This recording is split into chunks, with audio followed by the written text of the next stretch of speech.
So in the case of Numbers 5, it is often assumed that the problem that needs to be dealt with is resolving whether or not the woman was unfaithful. She is the object of the ritual. She has a lot of things that she has to do. And this is in part kind of suggested for us by the preface. It says, if a spirit of jealousy has overcome a husband and he doesn't know if she did or didn't, here is what you do. What a lot of interpreters have pointed out is that this is not the only thing that is a problem in the ritual. The other problem is this spirit of jealousy and what to do about that.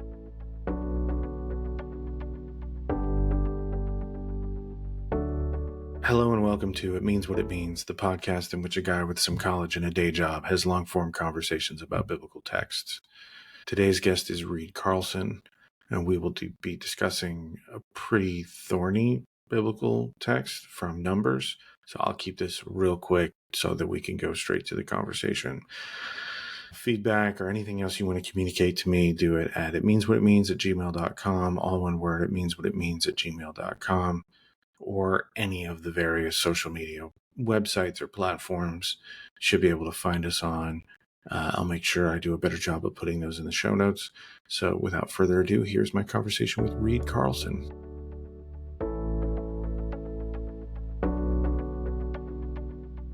Reed Carlson, welcome to the podcast. Thank you so much. I'm glad to be speaking with you today.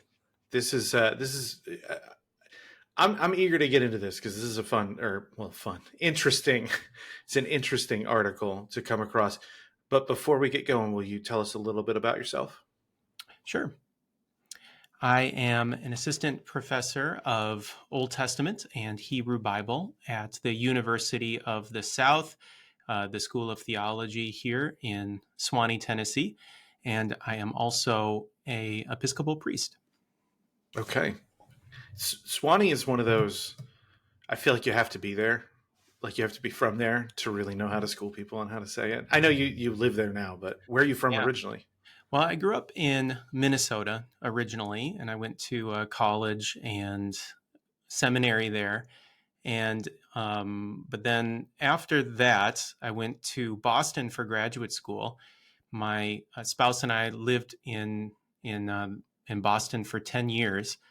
Then we moved to Philadelphia for a while. I was teaching at a different seminary there for a while. And so I've actually only been in Suwanee since about July of last year. I just started this position. So I am still kind of getting used to life, as they say, up here on the mountain.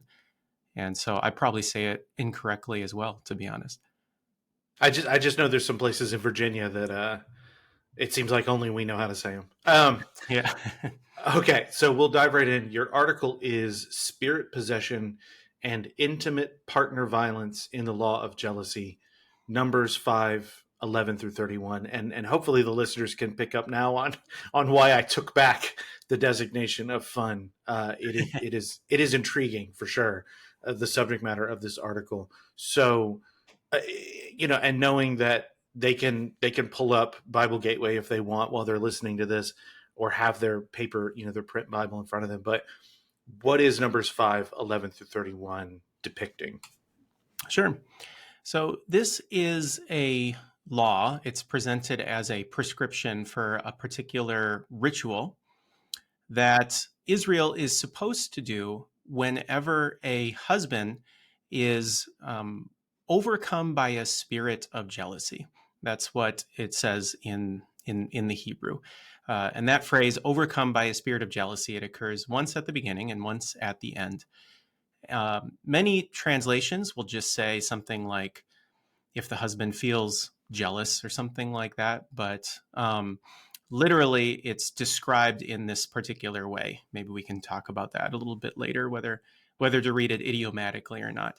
In any case, the jealousy emerges when the husband suspects that his wife has been unfaithful, but does not have proof according to the particular demands of proof, perhaps with reference to other parts of the Torah. And so it prescribes a ritual wherein he is supposed to bring his wife to the shrine, to the priest, and they have to do a kind of particular ritual. It involves bringing a grain offering, and I'm grabbing my Bible here. Uh, he shall bring the offering. This is verse 15. He shall bring the offering required for her, 1/10 of an ephah of barley flour. He shall pour no oil in it and put no frankincense on it, for it is a grain offering of jealousy, a grain offering of remembrance, bringing iniquity to remembrance. So then the priest comes, approaches the the presence of God, and takes holy water in an earthen vessel, and also some of the dirt or the dust that's on the floor of the tabernacle, and puts it into the water. And then in verse 18, the priest presents the woman before God, and then it messes up her hair, and then places her hands in the grain offering, and it's called the grain offering of jealousy. And then he takes this water, it's called the water of bitterness that brings the curse. And then he makes her say an oath, basically swearing that she has not been unfaithful. And then he also says kind of the curse. This is what will happen if you are lying. So then after she swears the oath, it's I'm reading the NRSV here. The punishment for lying, that what the ritual is supposed to bring about, is that the Lord will make you an execration and an oath among your people when the Lord makes your uterus drop, your womb discharge. Now may this water that brings the curse enter your bowels and make your womb discharge, your uterus drop. I skipped the part where he writes the words of this and then washes off the ink into this water. Interestingly, the divine name is in that ink and is washed off into the water. So then she has to drink it. And scholars debate about what exactly this idiom means about the womb discharge and the uterus dropping. Probably it's something like, could be a miscarriage. It could be, infertility, or it could be death. And then that's it. They offer the grain offering, and then she drinks the water, and then that's it. That's the end of the ritual. I feel like this is one of those men will commission a priest to make the water of bitterness before they'll go to therapy kind of things. The word, and this has come up on the podcast before, and I want to make sure I'm saying it correctly. Kinha. Yeah, kina. Okay. Yeah. So that is relevant here, and I know when you reached out, I was a little worried when you said, "Oh, I you had him on, I interact with him," that it was going to be a debate thing, because I'm like, I don't know that I want to be a debate podcast. Yeah. But it seems like there's a lot of agreement with what listeners will have heard around that word before. Is that fair to say? Yeah, I thought that. So the guest you're talking about, I believe, is Anthony Ellis. Anthony Ellis. Yeah. Sorry. And I cite his article also in the same journal, JBL, and I found it very helpful. And I think he has a really enlightening kind of description, especially coming from his perspective as a non-biblical scholar, a very learned scholar, but not specializing in biblical scholarship, and bringing in all of this other expertise. The thing that I would add, another perspective that was really helpful for me in understanding this word kina, which is the word that usually gets translated as jealousy here, but also in the Hebrew Bible, it gets translated sometimes as envy, or as passion, even sometimes, or zeal. Another perspective that I found helpful is a scholar named Aaron Villarreal, who wrote a book for Eisenbrauns. Let's see. So the book is called Jealousy in Context. And Anthony, I don't believe he cites the article or cites that book, but it's not his fault. They came out around the same time. So I don't know that he had a chance to look at it before the wheels were already spinning on publication. But in any case, what Villarreal adds to his perspective and really elaborates on are the social dynamics of jealousy in the Hebrew Bible. The fact that we often will think of jealousy primarily in terms of how it feels. individually as a personal kind of thing. And Villarreal points out that there is a kind of social contract involved, of an implied violation of an agreement in many ways. Uh, to the extent that feelings are involved is somewhat inconsequential to what a person might have, like as a social obligation. If their covenant has been violated, they might have to do something or say something or take some action in order to make things right. And to some extent, how one feels is connected to, but not necessarily dependent on those obligations.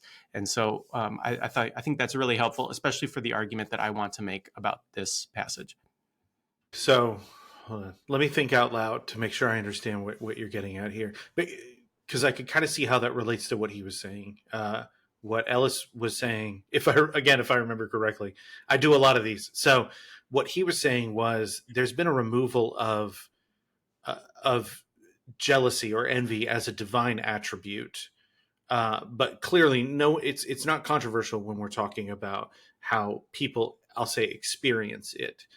And our reading of this may be, and I'll just speak for myself. Reading this and seeing like, okay, so the man is jealous and suspicious.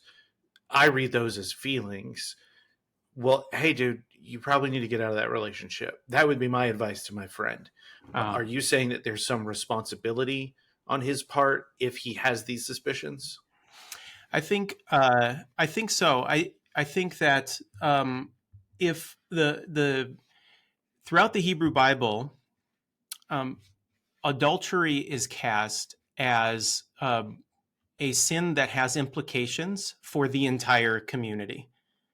And in fact, if it's gone kind of unaddressed, it has repercussions for Israel's relationship with God.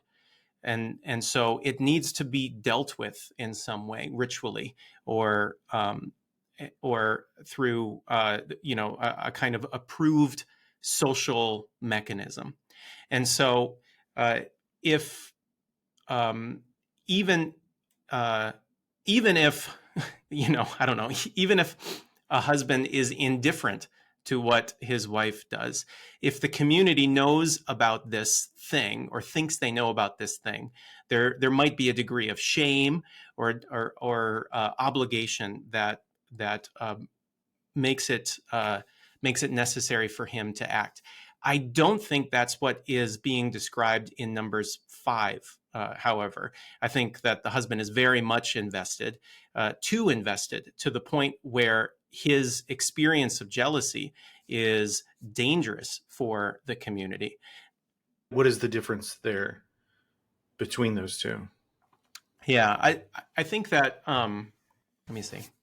The difference you mean between parsing out what Ellis means versus what I'm saying, or? Well, I guess I'm wondering what is special about Numbers 5.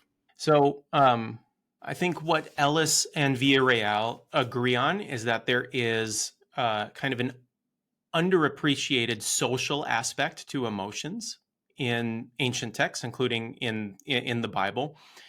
One that, in some ways, how a person experiences emotions and how they are supposed to perform them is to some degree socially determined. It's learned behavior in a way, and so I agree with them, and I want to explore how that kind of conclusion applies in the case of Numbers 5. So in the case of Numbers 5, it is often assumed that the problem that needs to be dealt with is resolving whether or not the woman was unfaithful. She is the object of the ritual. She has a lot of things that she has to do. And this is in part kind of suggested for us by the preface. It says, if a spirit of jealousy has overcome a husband and he doesn't know if she did or didn't, here is what you do. What a lot of interpreters have pointed out is that this is not the only thing that is a problem in the ritual. The other problem is this spirit of jealousy and what to do about that. In many ways, and this is where a lot of feminist interpreters over the last 30 or 40 years, their voices come in many ways, the point of like the outcome of the ritual is somewhat inconsequential. The point is this public display and this validation of the husband's kind of suspicions. Like, yes, your feelings are valid, and we are going to force your wife to go through this humiliating procedure in order to validate them. And so my question is, in a way, kind of, I don't know, whatever metaphor, like putting a different slide under the microscope or something. I don't know anything about microscopes. They use slides, but whatever. Like, you know, we've spent so much time, the secondary scholarship and later interpreters have spent so much time investigating this woman and the circumstances under which she may have or may not have done what she is suspected of doing. But the more recent feminist interpreters have said, well, what about the husband? What about his suspicion? What role is that playing in causing this ritual to take place? And also more broadly, how is that this ritual functioning within the community, a community that seeks to validate the husband's experience, and then also within the context of the Hebrew Bible, where we have a very broad portrait of jealousy as a kind of like a fundamental divine attribute. What might the ritual also say about conceptions of kina? So the spirit of jealousy thing is, well, it's concerning in a lot of ways. I'll acknowledge it's a cultural thing for me to say, well, if you're going to accuse somebody of something, you should have evidence of it. And big believer in the Fifth Amendment, which I understand was irrelevant. Not only irrelevant, it was non-existent at the time, but the idea that this person is essentially submitting evidence against themselves. I have a lot of problems with that, just on a personal level. But it okay, and it's not like I feel like at the end, you know, you do the Scooby-Doo reveal and you pull the mask off of the spirit of jealousy, but it doesn't seem reliable if we have to test it. If the suspicion is predicated on a spirit of jealousy has come over the husband, he's suspicious of his wife being unfaithful, and now there's this test that may end up in her dying, which would be validating it. Well, one, I guess, what do you think? We can couch it in those terms. What do you think the spirit of jealousy is? Sure. So I'll say one thing and then I'll answer that question if it's all right. I think part of the kind of understanding of this ritual is that part of what it assumes is that there is no evidence that can be produced. We will never know. We will never know for certain. In instances where it cannot be, there's no witnesses, there's no proof, but that husband just has this suspicion for whatever reason. He's got this suspicion. Then it's time for the ritual. It's time for the law of jealousy ritual, and it's really something. Interpreters in the past have labeled it a trial by ordeal, which is something that we see for instance, in ancient Near Eastern literature, but also in other cultures of the ancient world, where basically you leave it up to God, and you put the accused through some kind of experience.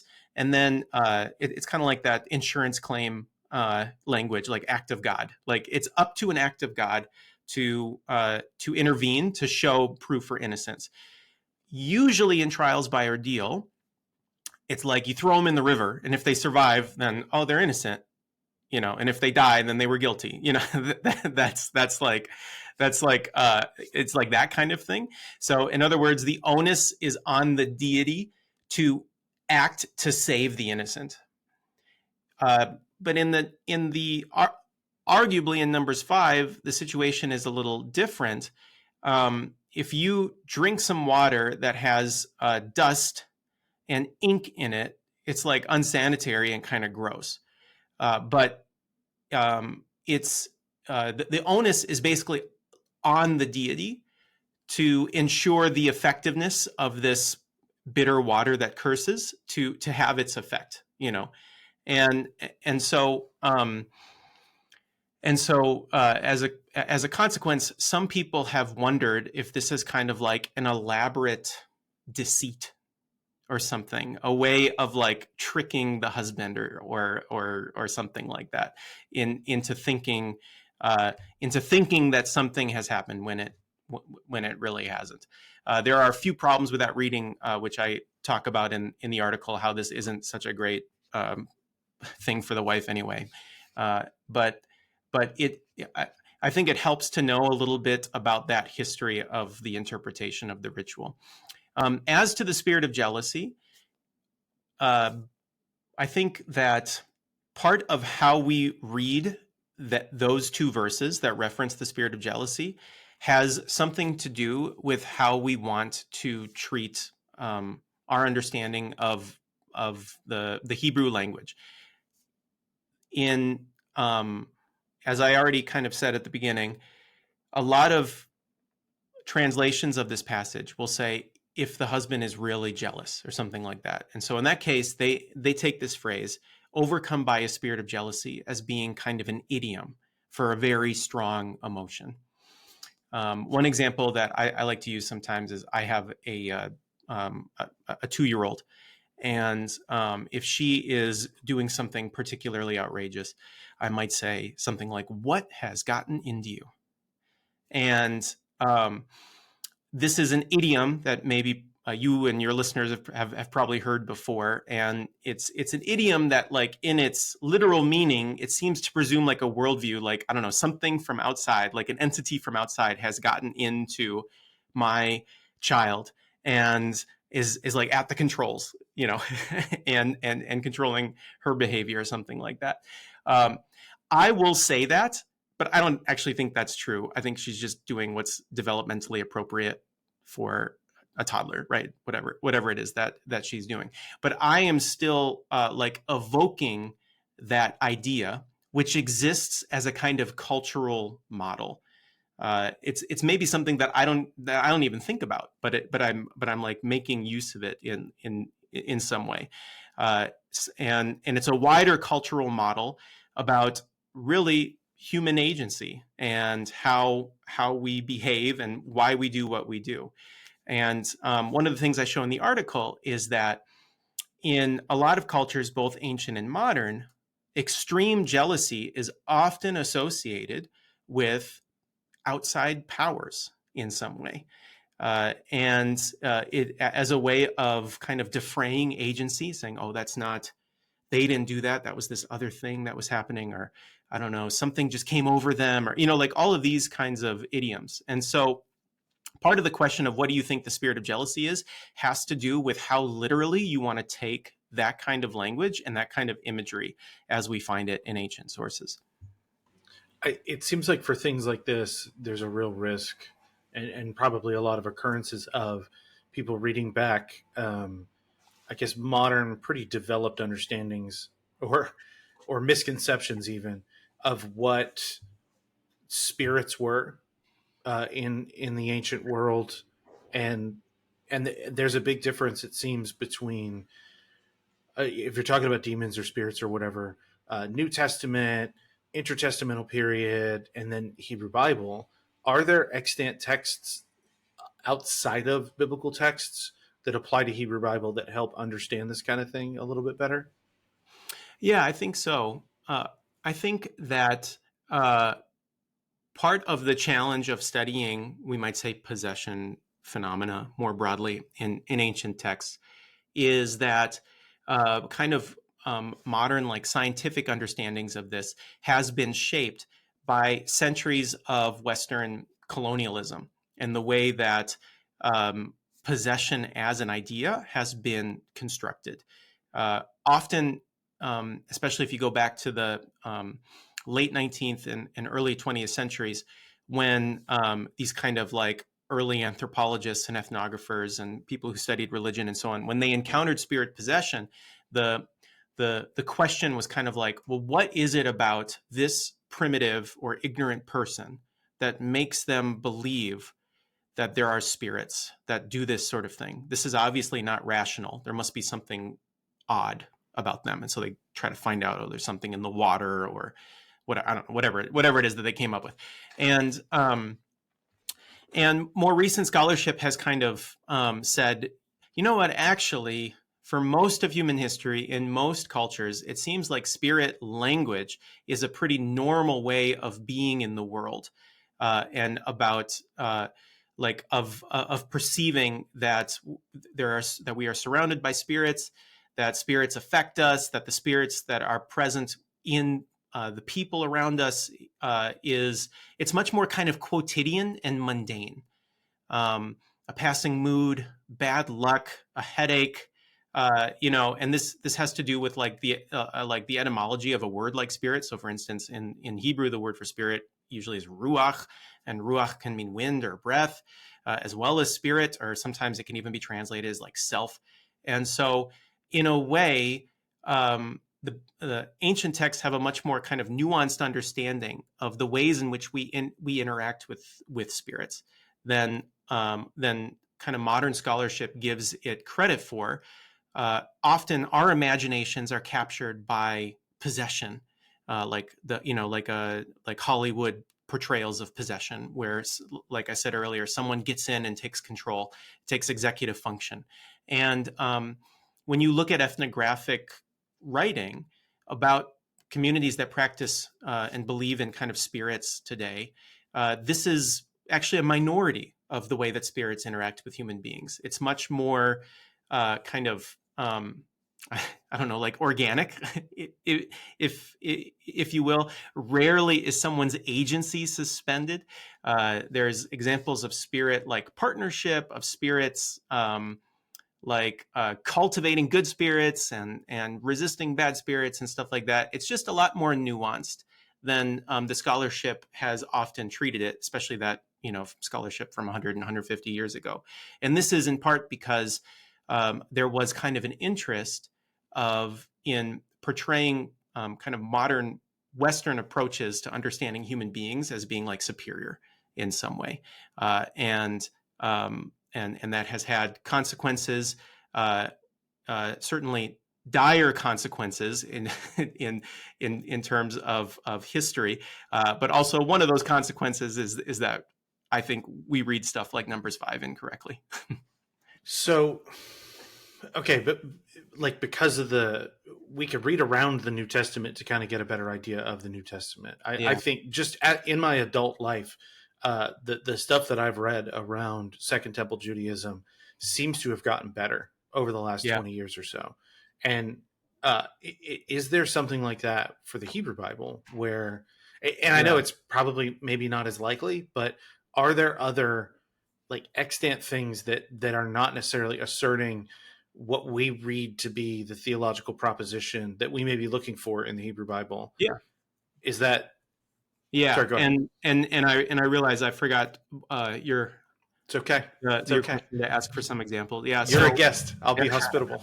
There is a lot of literature. We can start with some of the earlier stuff that I mentioned in the article. Earlier material from Mesopotamia that talks about diseases that are caused by winds or by ghosts. And I cite a few scholars looking at this kind of material. Someone who's writing on this is, I think, really helpful is a scholar named Ingrid Lilly, who writes specifically about ancient Mesopotamian medical texts and how notions of winds and spirits in those texts help us understand the presentation of ruach, spirit, in texts like Job and Ezekiel. But there are other examples of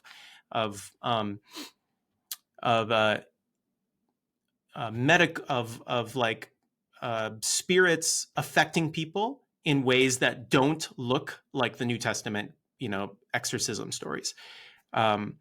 I think that the Second Temple literature is also really helpful, and it's also, I think, especially helpful for helping us understand Numbers 5. I am someone who tends to read the Hebrew Bible as like with Second Temple Jewish literature, as a largely as a product of Second Temple literature, even if many of the texts that are within it come from earlier, like the Bible itself came together in the Second Temple period.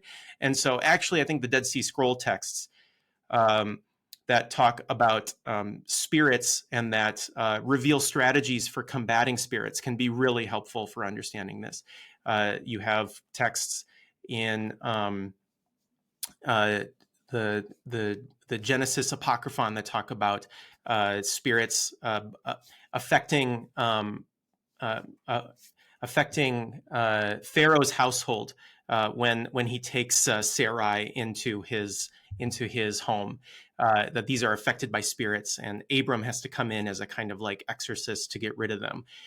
You have this famous text from the 1QS documents called like the Two Spirits Doctrine or the Treatise of the Two Spirits or something like that, that describes that describes spirits as taking on a kind of materiality in the body that needs to be purified in some way, in some eschatological future. You have examples of spirits doing things to humans uh, that are not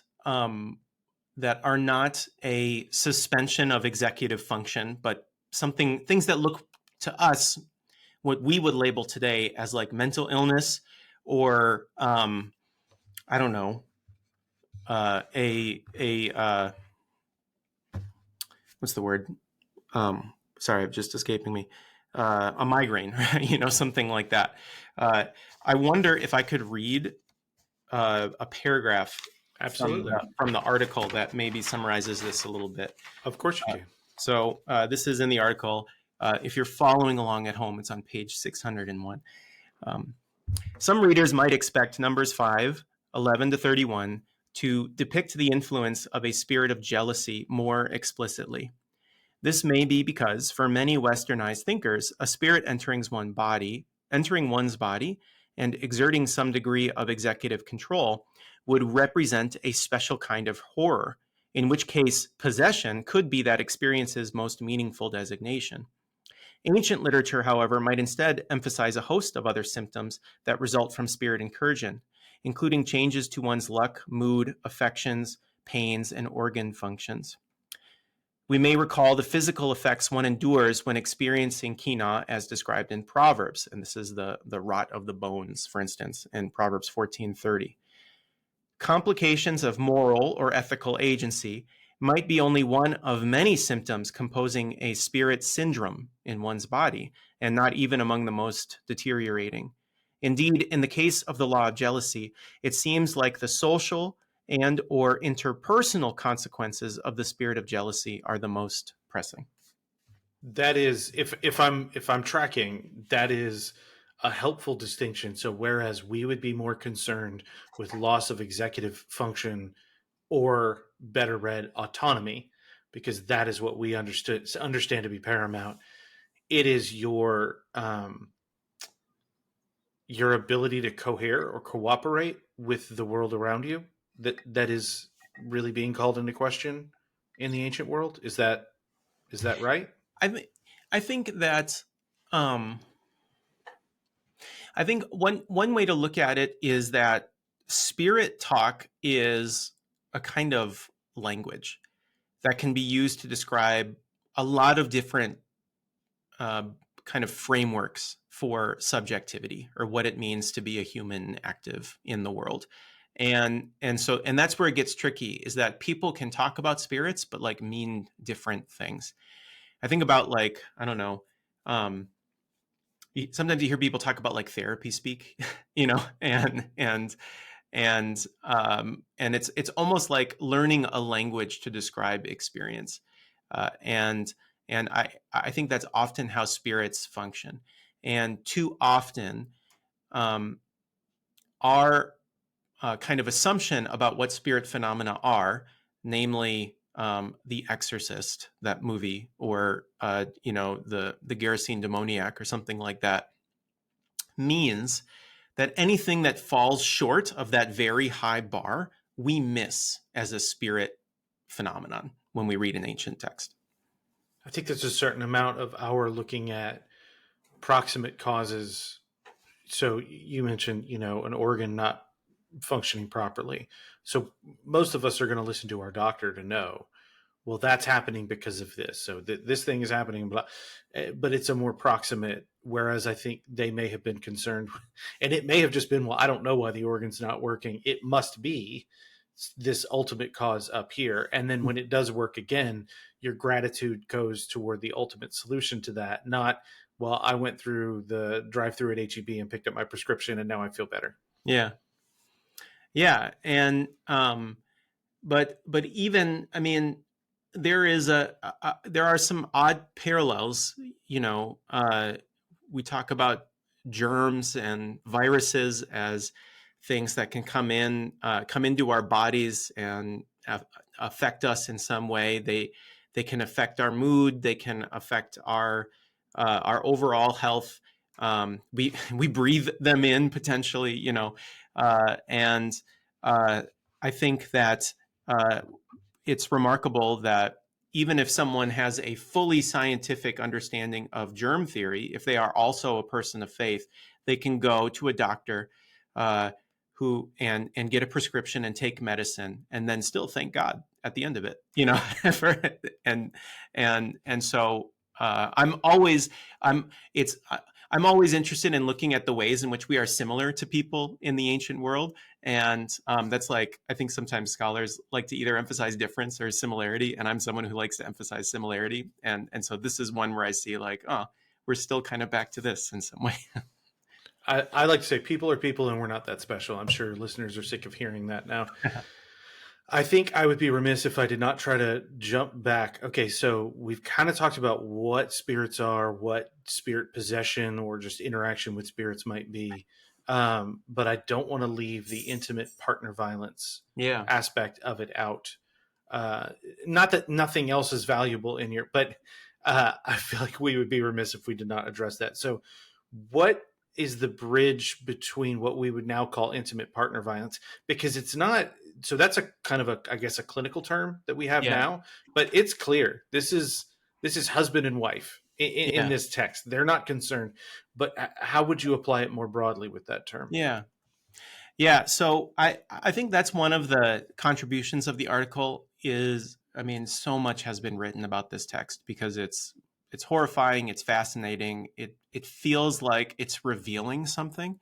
It's important.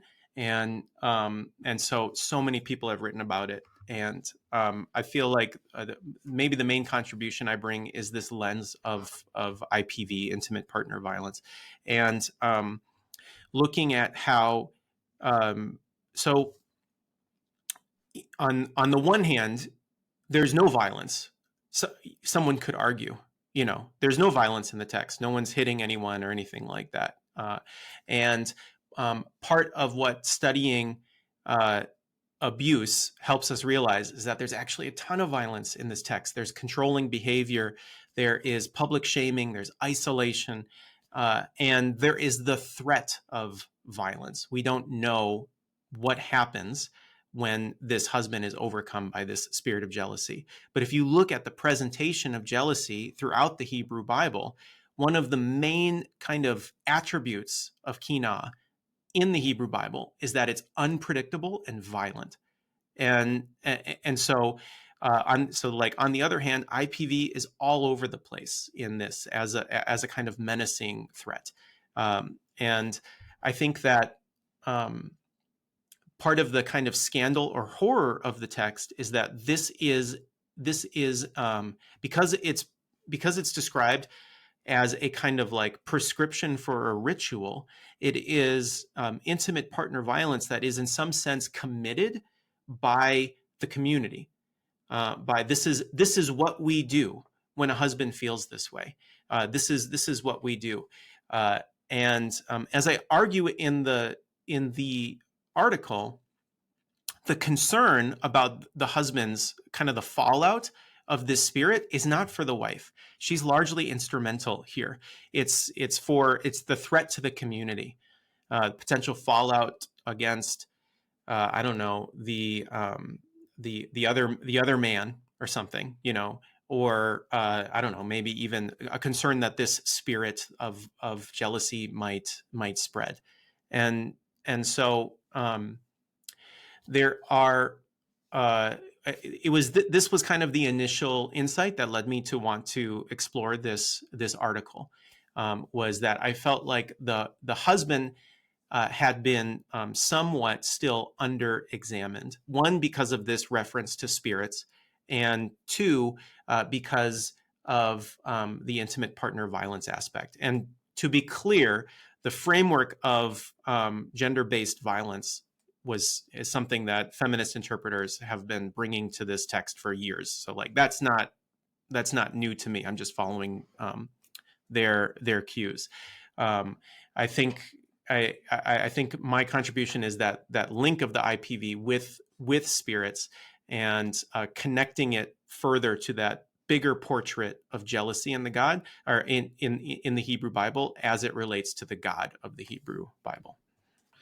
So, and if you're not familiar, or if you don't feel prepared to discuss someone else's work, that's completely understandable. And I just real quick Control F, because I couldn't remember if I did it when I was reading the article, but this kind of brought back to me reading, because I recently read Barbara Tita's was it Male Friendship, Homosociality, and Women in the Hebrew Bible. And one of the things that's in there is that honor and shame are really almost exclusively the providence of men. And so when you say the community, it sounds like the community is also attempting to protect the honor of the husband. But furthermore, we're not talking about, this isn't like when we watch a TV show and the whole town comes out. It's everybody regardless of sex. This is the men, right? The priests are men, the husband's a man, and everybody else who's there witnessing this is likely a man. Is that correct? I think that that is the implied audience and the implied participants. But as we know, women and children were there, and so the text is androcentric in that regard, but it doesn't stop us from wondering.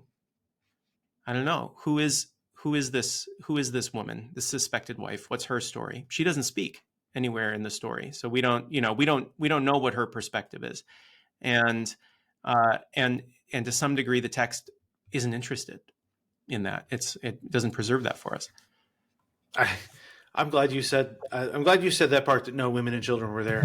I think maybe I was letting them off the hook a little bit, and it would be like saying, oh, they hid lynching from Black Americans in the Jim Crow South, but they didn't. And some of the objective of this is the terror that this prospective audience of women and children, or anyone who might violate a man's honor, like, you need to know you will experience this if you're suspected. And that's the scary thing, if you're suspected. And it kind of, that is the bridge, I think, between that horrible time of people being lynched for suspicion, of women experiencing this particular ritual because of suspicion. And that's a little bit overwhelming, emotionally, honestly, for me. Yeah, one of the frameworks that the social science literature uses as a term, domestic terrorism, which I think is kind of gets at what you're talking about, the performative aspect of something like this. Yeah. And I think so. It's been so long, but the global war on terror days, I don't know, it felt like they were behind us, but I feel like some of the rhetoric is back. But having come of age in that time, 20-ish years ago, I think what we lost sight of is, and I get, look, if somebody doesn't like military operations in general, they will find this to be cold comfort. But the objective of blowing up this building for a military, if it's a threat, or blowing up this particular, a site that poses a threat to aircraft or something, the objective is to remove the threat. The objective of blowing up a cafe in the middle of near a busy intersection is not even about the casualty count. It is about now anyone who lives anywhere near that area or anywhere similar is afraid to go out. The objective is the terror, and and it would be easy to say, oh, they had a nice little, a provable test. They were doing science. This is Mr. Wizard showing people how to prove if their wife was unfaithful, but that's not what it is. Because, and I honestly didn't even think of this. Like, you're probably going to get sick from this regardless, and then everyone is going to think that you're guilty, and it came about because of suspicion, and that is, I don't know, Kafka-esque, Orwellian. I'm not really sure what other literary tropes this would fall under. Yeah. But terror is the point of terrorism, and so I think a similar thing that you're doing, that Anthony Ellis is like, if you de-theologize these things to look at how do humans experience these things, and don't try to justify it by saying, well, it's in the Bible, so it must be okay. I must have to accept it. It must be good. You can, I think, be horrified by this. Do you think that's a fair place to land? I think so. I think that most modern reactions to this text are horror, and then within communities of faith, sometimes there's a degree of apologetics, like, well, here's why it's not so bad, or something like that. And I think it's probably a good time to kind of explain also that we are not uniquely horrified by this text. Almost like immediately in the early Jewish interpretive history of the text, you can see discomfort with it in rabbinic literature and in the way that the text was received. And part of what makes the text complicated to study is that we don't have any evidence that it was ever actually practiced. There are some accounts of it being practiced later in early Jewish literature, but it's the ritual is slightly different in those forms. And very early on, you have rabbis saying, "No, we don't do this. This is not something that we do." And so it kind of emerges out of antiquity as a kind of like almost, I don't know, an ideal in a way or something, but like a horrible ideal, but not something that we can say definitively was done. On the other hand, we don't have to imagine that horrible violence was committed against women in antiquity, just as it is today. So in some sense, whether or not it, quote unquote, actually happened is somewhat of an irrelevant question, because these terrible things are happening. We know. I think from that horror, though, and it's helpful that you brought up earliest Jewish tradition. My wife and I were watching an episode of The West Wing recently, and there's a someone's on death row, and there's these three people who are trying to convince the president to commute the sentence. And one of them is a Jewish staff member who goes to temple and he hears a sermon. But I was reminded, and I think about that episode a lot, about how a contrast between the tradition where I grew up and I think Jewish interpretive tradition was that we weren't doing really any negotiating with the text. A lot of times when we thought we were submitting to the text, I believe we were really bending the text to a rigidity. Well, yeah, that's funny. Bending the text to be rigid, or morphing the text rather to be more rigid, so that we could then say, I still believe this. I think rather than seeing this as an opportunity to come out and prove how resilient you are, this is an opportunity to negotiate with the text and demonstrate faithfulness rather than resilience.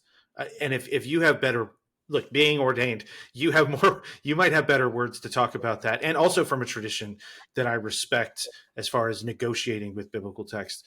Am I on the mark, or is anything you'd correct in there? No, I think that's a great way to frame it. One way to think about it is just being honest about the role of the interpreter in reading scripture. Some faith traditions, both Christian and Jewish or whatever, are more honest about the role that they are taking when they read scripture than are others, are more self-conscious of it. I think one of the dangers for Christian readers when we encounter something like Numbers 5 is a type of anti-Judaism. We might be tempted by something like, that story in John's gospel about the woman caught in adultery. And we might say like, oh, here's one of those terrible passages in the Torah that Jesus liberated Christians from, or something like that. And actually, even someone who is not a Christian, but who grew up in kind of like a Christian culture might have a kind of notion of like the Old Testament God or something like that. And one of the things I always try to remind people, and especially the students I teach in a seminary, is that that's our God too. If you have a problem with that God, like that's not it's not someone else's deity. We have to deal with that as well. And I think what we see in later rabbinic tradition and pre-rabbinic tradition, like something like that story in John's Gospel, is kind of wrestling with the legacy of adultery texts in Torah and how to interpret them. I think that's mainly what Jesus is doing in that story, is disagreeing with his interlocutors about how to explain or how to account for these laws. And so one to your point about like, how does a person of faith deal with this? One is like taking responsibility for it and being honest about why it makes us uncomfortable and not trying to hide that. And then also, I think recognizing that it's not isolated, and that it's not the only perspective on, we'll say, marital partners in the Bible and the relationship, intimate relationships in Scripture. And so a more holistic view that takes into account not just Scripture, but also later tradition, I think, is called for, especially with difficult, uncomfortable, ugly texts like this one. I appreciate that. So we're kind of approaching an hour here, so I want to make sure I get a chance for these last couple of questions. Is there somewhere that you would send people to learn more or be able to support efforts, to learn more about or be able to support efforts combating intimate partner violence? I think that a lot of the most effective work against IPV and gender-based violence is happening locally. And so in many ways, I would encourage people to find out what's happening in your neighborhood. Intimate partner violence is taking place in your neighborhood where you live, whether you realize it or not. It's a pandemic, and so. But a lot of the efforts are local, and so finding out what local faith-based organizations are doing, finding out what organizations exist to help women and children, as well as men. Men are also victims of IPV. Whatever is happening locally is something you can get involved in. In my situation, I live in a college town, and so a major focus is on sexual violence among college students. And so, there's things that our Title IX office organizes, their student life stuff like that that I have tried to get involved in. I think also, especially at this time, I think objective, peer-reviewed research on IPV is so important, and just like so many other necessary types of research, is endangered today. And so finding ways to support science on these matters, whatever that might look like for your listeners, is really important today, as public funding for that important work, it becomes questionable in some places. I know you mentioned men in there, and truly, I think the best way to support men who are suffering this kind of abuse, and I'm speaking to men here, in your workplace or out in public, if you know that you are someone who can be trusted to protect people, and that is usually going to be women from abuse, you will also be someone that men will come to talk to, because that's a very vulnerable situation about abuse. But a thing that I find very concerning, like I saw this video recently, and it's funny because I was not a teenager when this movie came out, but this woman was saying, was anybody else a teenager when Juno came out, and now they watch it again and they thought Jason Bateman's character was cool, but now they see Jennifer Garner was cool. She seemed really uptight and mean, and watching it again and seeing a woman protecting a young woman, it was really heartening. But there's a part of me that personally and professionally I'm realizing the best I can do in a lot of cases is to be a facilitator, because the reputation overall has been so diminished. So if I can demonstrate myself to women colleagues, to women acquaintances, friends, family members, I will also be doing that to male, uh, in all of those same categories, and that may be the best thing that you can do. So, Yeah. and since we're talking about intimacy, like keeping an eye on your friends. Yeah. And I think also, especially for men, uh, uh, for um, for men, it's important to recognize that abusers cause abuse, not victims, and so uh, and so to the extent that we cannot perpetuate a culture of permissiveness or looking the other way, but holding people accountable and letting it be known that that kind of behavior is not acceptable, and that when we find out about it, we will do something is also really important. Uh, I think that's also key. Absolutely. So, in addition to what you've listed already, which I'll do my best to grab as I'm editing and put in the show notes, where would you send people to learn more about Kinha, like any of these concepts and subjects that we're discussing as they apply to Hebrew Yeah. Bible or broadly? Yeah. So I think the Ellis article is a great place to look if you're interested in doing more work on this. If you're really interested in a deep dive, that Via Real book is also excellent, and the bibliography is fantastic. Um, More broadly, if you are interested in notions about spirits or angels or demons, or one term is transmundane powers, there's a book that's a few years old now. It's Annette Yoshiko Reed, Demons, Angels, and Writing in Ancient Judaism. This is a book that came out in 2020, so it's a few years old, but as I recall, there was a big global thing happening in 2020, and so I think probably a lot of people missed it. And I don't know what you're talking about. yeah, yeah. So, but it's an excellent book that talks about kind of the culture around writing about demons, angels, spirits, etc., in the Second Temple period, and how that literature represents something more than just kind of mythic, apocalyptic imagination. It's excellent.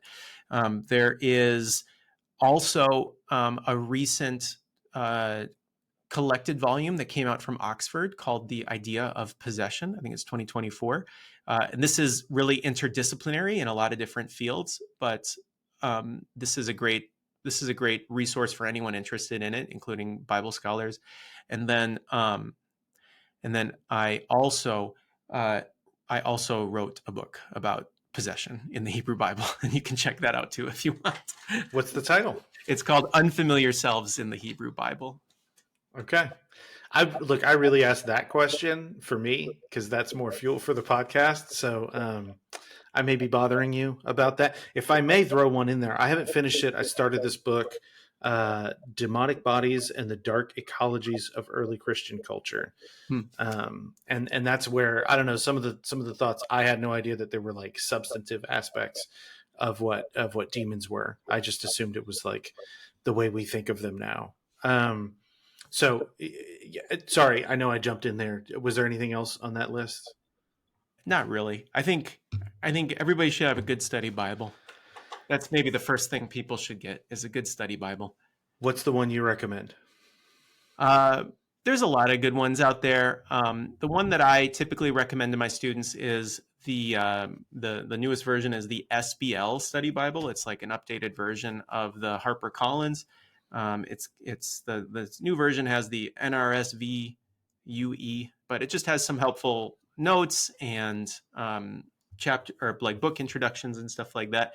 If you want more, Oxford has the Jewish Study Bible, the Jewish Annotated New Testament, and the Jewish Annotated Apocrypha. If you are the kind of person who wants to buy 3 books instead of one, those are also good choices.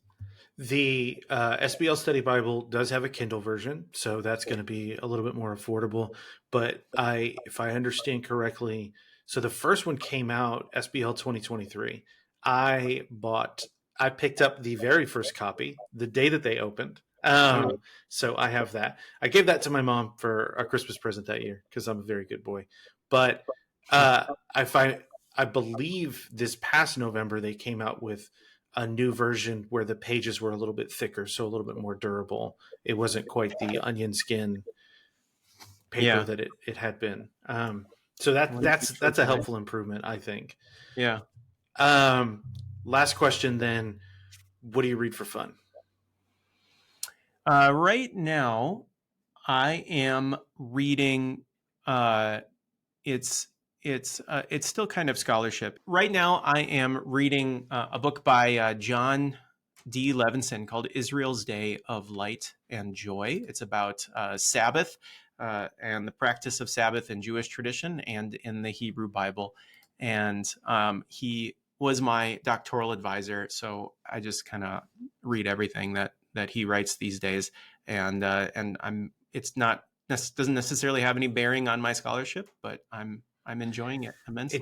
It doesn't have to. It's John D. Levinson. Yeah, I'm a big fan. He's a really nice guy. What about you have a 2-year-old in your house? What about and children's a 7-year-old. books? Yeah, children's 7. Yeah, 7-year-old and a 2-year-old. So the 7-year-old, we've been reading. Let's see, we've been reading I forget what it's called. It's like a Star Wars comic book, but it's like aimed. It's called like Jedi Academy. I think that's what it's called, and it's like the kind of book that is like designed for early readers. It seems like it's kind of like Hogwarts, but like Star Wars style, where the main character goes to a Jedi Academy and has various misadventures there. He has been really into that. The 2-year-old, just classics. Brown Bear, Hungry, the Very Hungry Caterpillar. Very Hungry Caterpillar, The Snowy Day, Corduroy. These are crowd pleasers. Look, I always do this. I'm never going to stop. Monster at the end of this book. Yeah. Is that one? Okay. And we Mr. Browkin. What's that? I think that might be on the shelf. Maybe we got to take that one out again. I think it was given to us before they were ready, but it might be fun to give it to him again. Yeah. Oh, and Mr. Brown Can Moo Can You, and then it's a Dr. Seuss book, and it's just making noises, and then Goodnight Moon. Those 3 were in heavy rotation when my son is 18 now, so I have to recommend books to people who have little kids. Yeah. Because I don't get to read to anybody anymore. It's your son might not appreciate it if you show up with Goodnight Moon before bed saying, all right, let's he definitely would not. Yeah. He would be like, well, because my bedtime and his bedtime are markedly different. He would be like, why are you in my room at 8:00, you weird old man? Okay. Well, I appreciate you sitting down with me today. Unless you have anything else, I'm going to call this one good. Thank you so much for the invitation. It was a pleasure speaking with you. Reed Carlson, take care. Thank you.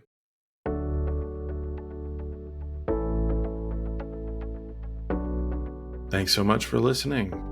Next week on the podcast, Sharp Turn into Christianity, I'll be discussing the Baptist tradition with Elizabeth Arnold. So there's not really a book that I can pitch to you, but I can say here's a quick preview of our conversation. And if you get a chance to love someone, you should take it. All right, take care.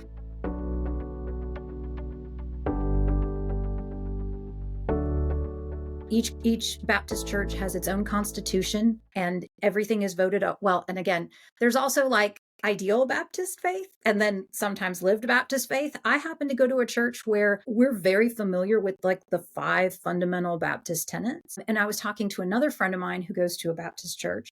And he's like, I've never heard that understanding of the congregation is the one in charge and the deacons serve the community and the pastor's actually at the bottom. Right. And so it's the big majority is what governs the church. And like the higher up, so to speak, are actually the lower downs, the ones supporting the congregation, but the congregation makes the decisions. And he's like, I go to a Baptist church and that is not how it plays out.